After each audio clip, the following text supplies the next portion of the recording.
பல மாடிகள் மரங்களை புதைத்து உருவாக்கப்பட்டுள்ளன. ஆனால் இங்கோ மாடிகள் உருவாக்கப்பட்டாலும் மரங்களுக்கோ இயற்கைக்கோ பஞ்சமில்லை.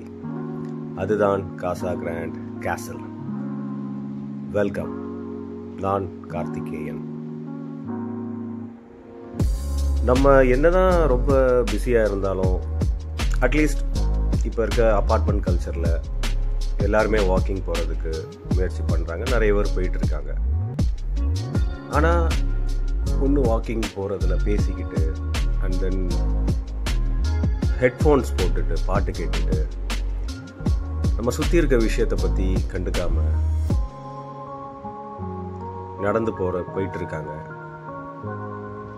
ஓகே, இது ஒரு ஸ்ட்ரெஸ்ஸை குறைக்கும். ஆனால் மைண்ட்ஃபுல்னஸ்ஸாக நம்ம இருக்கோமா, அது ரொம்ப முக்கியம். மைண்ட்ஃபுல்னஸை ப்ராக்டிஸ் பண்ணுறது ரொம்ப ரொம்ப கஷ்டமான விஷயம். நம்மளும் நிறைய கோர்ஸ் போவோம், நம்ம நிறைய மெடிடேஷன் பண்ணுவோம்.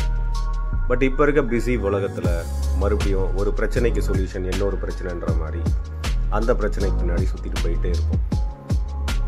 நம்ம ஏன் ஒரு நாள் இந்த மாதிரி இயற்கையை பார்த்துட்டு நடந்துட்டு போகக்கூடாது?